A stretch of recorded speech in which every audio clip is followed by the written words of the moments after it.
Hola, ¿cómo están? Muy bienvenidos y bienvenidas a Campus Valdivia, este espacio de conversación con investigadores de la Universidad Finisterra.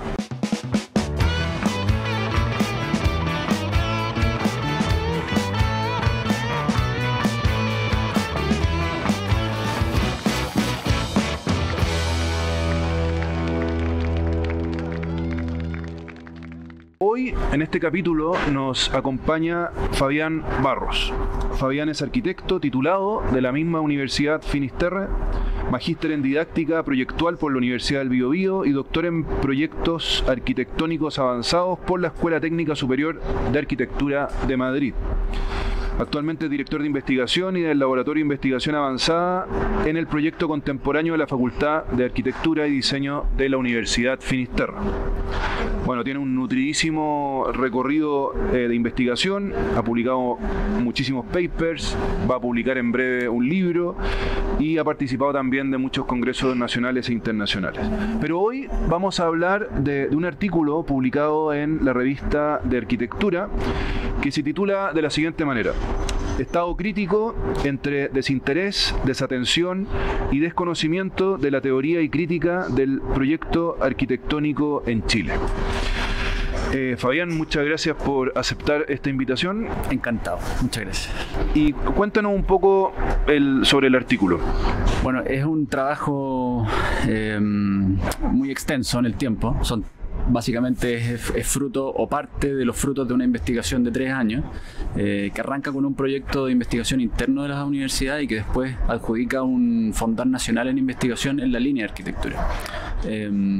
Y lo que busca el artículo, lo que busca esa investigación es hacer una especie de catastro, un poco más que un catastro, ¿no? Es ya ser capaz de pesquisar cuáles son los derroteros, las líneas, las miserias, las dificultades que tiene la crítica de arquitectura en Chile en lo que nosotros definimos como el periodo contemporáneo, que va desde el año 89, la vuelta a la democracia, hasta la actualidad, ¿no? Entonces, en ese contexto, ese artículo refleja 3 tendencias que nosotros vemos en la crítica. Por formato más propio de la crítica es el ensayo. Y como es más propio el ensayo, es mucho más libre. Entonces llega mucho más rápido a los autores, ¿no? O a los lectores o a los arquitectos.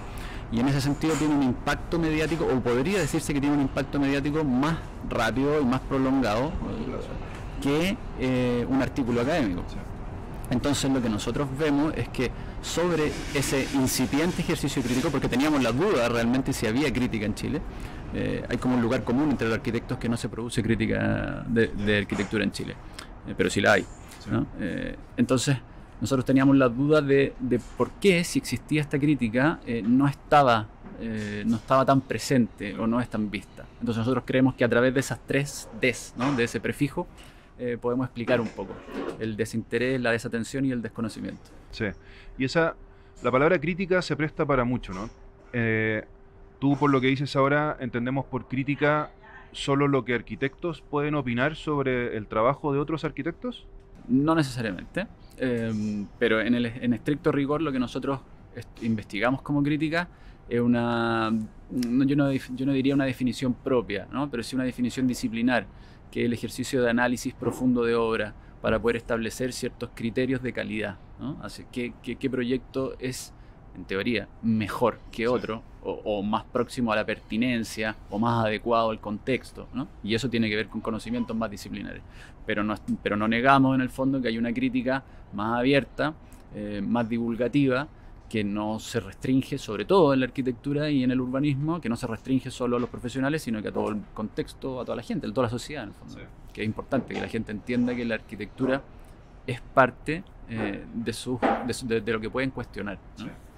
Pero siendo muy, muy directos, por crítica no se entiende ya sabemos de quién estamos hablando, de un par de señores que se pasean por la ciudad comentando si este edificio obviamente va mucho más allá de lo bonito, lo no bonito del edificio, eso va, pero ni siquiera ese tipo de crítica sobre los materiales utilizados, sobre una crítica en un medio de comunicación de difusión de masas, digamos.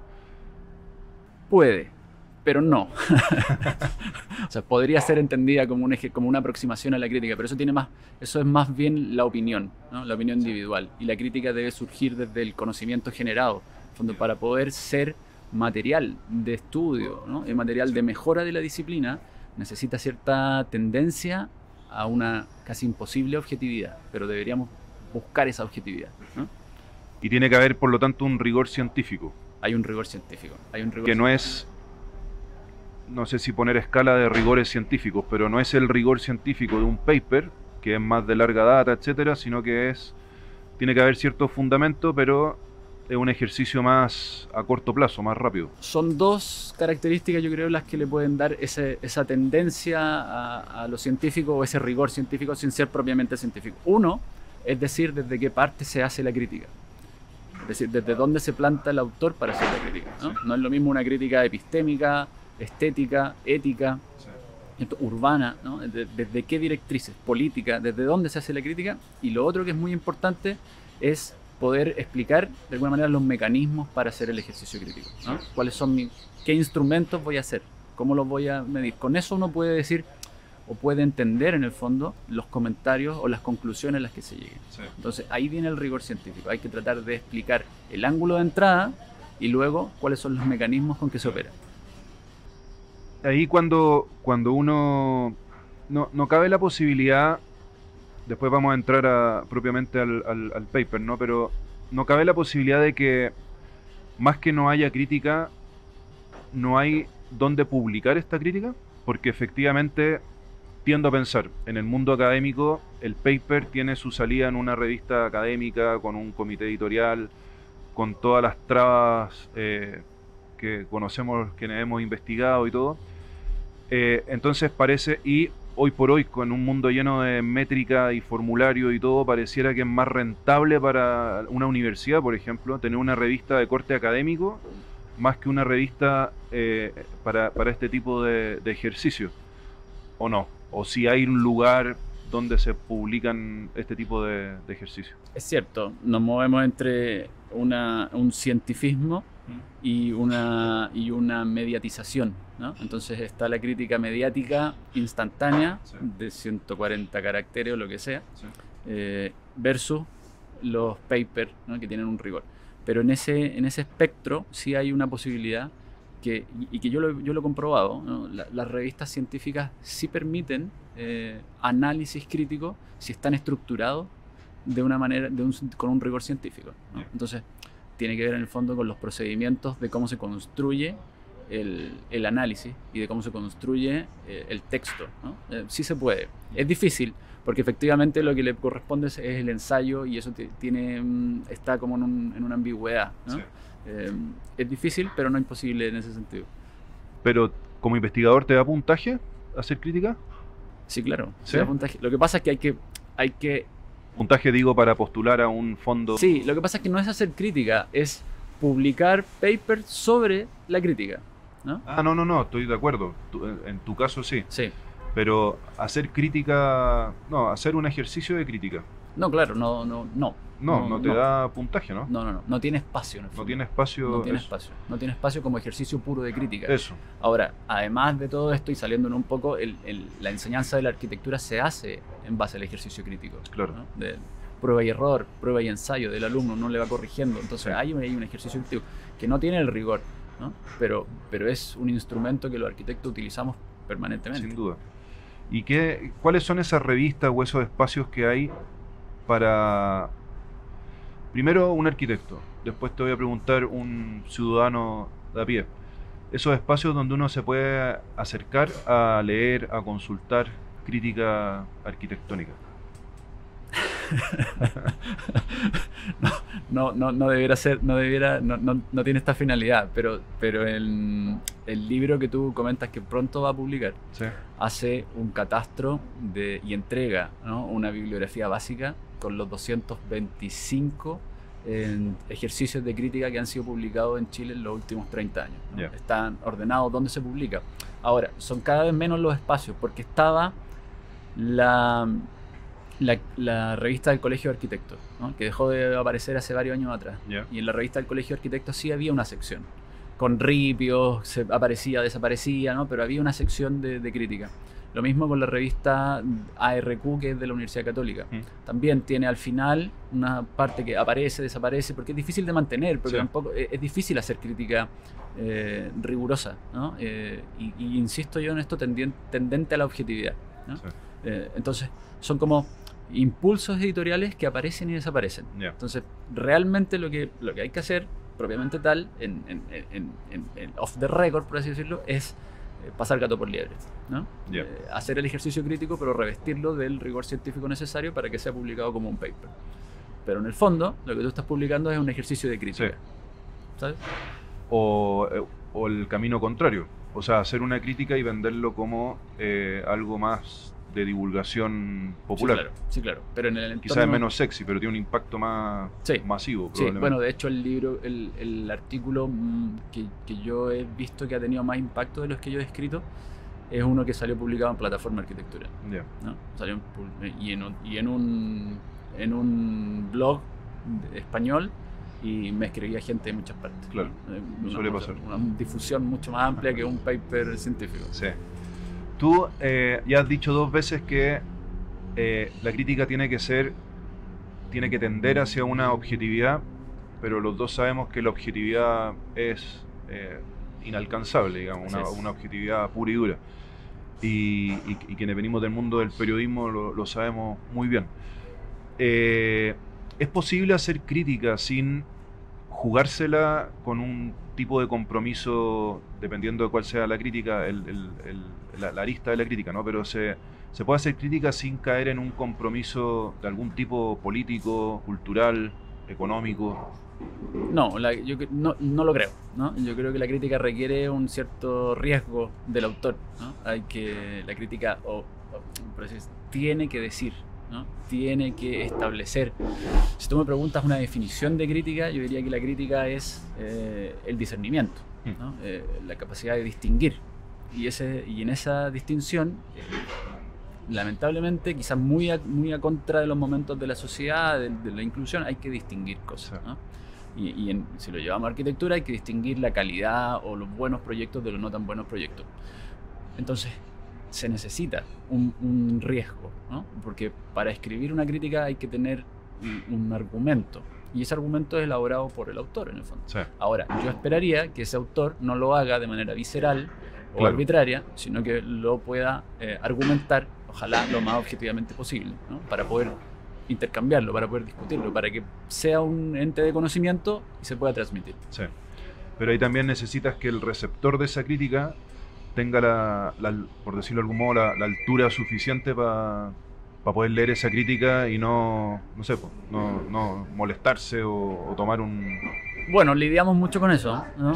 Sobre todo en Chile, que a pesar que la disciplina arquitectónica, a pesar de que ha aumentado muchísimo quienes la practican, ¿no? La práctica profesional todavía es un mundo muy acotado, ¿no? Entonces la crítica suele no ser muy bien recibida, porque se confunde, ¿no? Tú no estás criticando al autor, tú estás criticando un proyecto, ¿no? Pero a eso hablo yo, cuando hablo de objetividad, hablo de centrarse en el objeto, ¿no? Da lo mismo que mismo que lo hizo, interesa el objeto arquitectónico. Pero claro, requiere cierta... Hay que tener coraje. Sí, hay que tener coraje y cierta también tolerancia del autor del proyecto para entender que no se le está criticando a él, sino que se está criticando... Pero bueno, sí, no es fácil. Sí, no, es un riesgo sin duda. La crítica, tú dices que, claro, la misma enseñanza de la arquitectura parte de un ejercicio crítico, ¿no? Pero elaborar críticas de esta forma, ¿se enseña en las carreras de arquitectura? No. ¿Debería enseñarse? Sí, nosotros lo intentamos. Tenemos unos cursos que se llaman de investigación crítica, que suelo dictarlos yo, donde lo que yo hago es entregar ciertas metodologías de análisis, ¿no? De análisis crítico. Y son bastante bien recibidos porque son donde los alumnos pueden, ellos sienten que opinan, y yo quiero creer que argumentan, ¿no? Que es muy distinto. Pero debiese porque enseña a mirar los proyectos, ¿no? Enseña a mirar, y insisto que es simplemente una capacidad de discernir, de distinguir. Y eso es para un alumno, ¿no? Que está en formación, poder mirar la ciudad con una perspectiva crítica, poder mirar un proyecto de un gran arquitecto o afamado arquitecto y hacer un ejercicio de decir, mira, esto está bien o no está bien, y por qué no está bien, y ser capaz de decantar esa idea y de racionalizarla, es darle instrumentos para su ejercicio futuro, ¿no?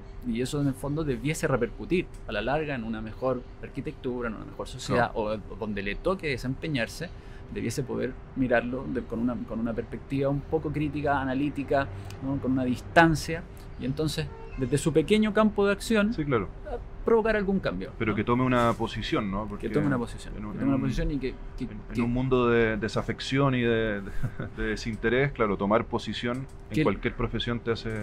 Por eso yo te digo que lo primero que debiese hacer la crítica más divulgativa es que la gente entienda que la arquitectura no es algo que está dado, no es algo, no está escrita en piedra, por más que cueste mucho cambiarla. Claro. Una bajada al metro, como la que tenemos cerca acá, sí, podemos cuestionar esa forma de bajar al metro. No tenemos por qué decir, mira, ahí tenemos 35 peldaños. Claro. ¿Por qué se hace así? ¿Por qué tiene que ser así? ¿Por qué es un pique? ¿Por qué no puede ser una plaza sumergida? Claro. ¿No? ¿Por qué no puede ser otra cosa? ¿Por qué no se puede integrar a lo que pasa arriba?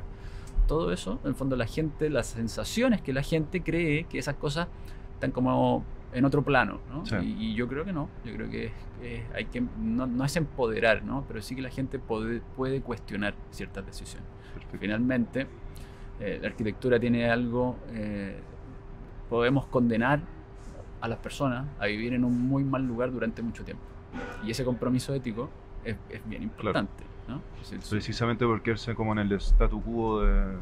O sea, oye, está en tu artículo la triple D que tú mencionas, el desinterés, desatención, desconocimiento. El desinterés es que los arquitectos no tienen interés en jugársela por una crítica, en realizar crítica y tomar posición. Sí, ahora, estos son como conceptos invertidos, ¿no? Porque es como el desinterés aparente, ¿no? Porque en el fondo la arquitectura históricamente siempre ha estado muy ligada al poder, a los diferentes tipos de poder, secular, religioso, político, económico, sobre todo ahora económico. Entonces la crítica suele entenderse como una amenaza, ¿no? Entonces ese desinterés por la crítica es más bien una respuesta a no meterse en lío, ¿no? O sea, un mayor coraje tiene que tener un arquitecto. A no meterse en lío, porque finalmente son intereses muy grandes los que están detrás de establecer. Por ejemplo, hay un concepto que yo lo encuentro muy rarísimo, ¿no? Yo no lo he visto en otra parte, que es arquitectura de Chile, ¿no? Y es como un eslogan que se ha instalado como a nivel de campaña de turismo. Sí. Pero ¿qué es la arquitectura de Chile? ¿No? Tenemos algo que nos distinga tan claramente para poder hablar de arquitectura de Chile, y eso supone entonces que todo lo que se produce, o gran parte de la producción de arquitectura de Chile, tiene que ser obligatoriamente reconocida como buena, ¿no? Pero nosotros vemos que nuestras ciudades no son tan buenas, ¿no? Entonces ese desinterés es como invertido, no es un desinterés aparente, ¿no? Porque más vale no meterse ahí, como que mantengamos hay interés, pero claro, es mejor de lejitos. La desatención es precisamente no darle espacio, ¿no? No querer mirarla, no querer enterarse de lo que pasa, ¿no? Es como el hermano del desinterés. Viene de la mano, claro. Viene de la mano, pero es como no querer mirarlo, ¿no? Mejor no entrar ahí. ¿Y eso genera la tercera, el desconocimiento? Eso genera el desconocimiento. O sea, bueno, que ese es más disciplinar, ¿no? Ese tiene que ver más con que yo al menos no soy capaz de reconocer en Chile una escuela de crítica proyectual o crítica arquitectónica que haya sido capaz de transmitir ciertos conocimientos. Perfecto. No lo hay, no hay tradición, es muy baja, es muy pequeño, es parcial. En la investigación que nosotros hacemos, finalmente son autores que dicen una cosa, que no son sistemáticos, no son capaces de transmitir cómo hacen la crítica, caen básicamente en la argumentación y en la opinión arbitraria. Entonces, el desconocimiento de los mecanismos de la crítica, el desconocimiento de lo que es la crítica, el desconocimiento de la disciplina crítica con autonomía o la fundación de un pensamiento crítico, de una escuela crítica, eso no está presente, ¿no? Es como esa triada la que... ¿Y en qué países? ¿Hay países en los que sí?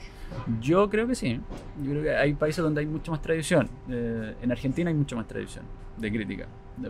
Por una cosa de... No sé cómo decirlo, ¿no? Ya son temas menos claros, mucho más difíciles de comprender, pero también hay una cosa de la personalidad o de la sociedad que reciben mejor la crítica, ¿no? Sí. Aquí no es tan bien recibida, sobre todo en el pequeño campo disciplina.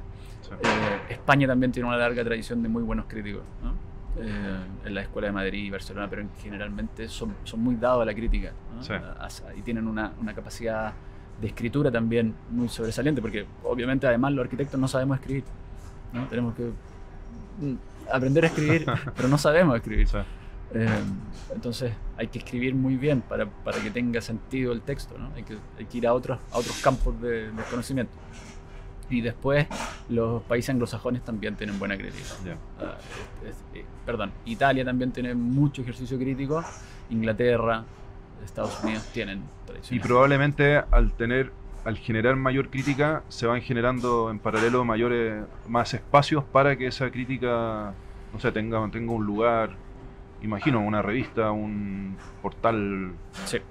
Bueno, nosotros notamos que hay una cierta tendencia a nivel nacional a un aumento de los espacios, porque hay otra investigación que nosotros la tomamos como antecedente, que es de una doctora argentina que trabaja en la Universidad del Biobío, que ella establece que en los periodos en ambos países, en Chile y en Argentina, establece que en los periodos de los gobiernos militares bajan los medios de difusión no gremiales, ¿no? Entonces y cuando los retornos a la democracia empiezan a subir, ¿no?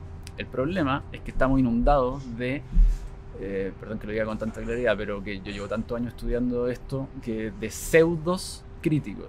Sí. ¿No? Entonces ahora hay otro problema, que los curadores creen que son críticos, los curadores de una exposición creen que hacen crítica, ¿no?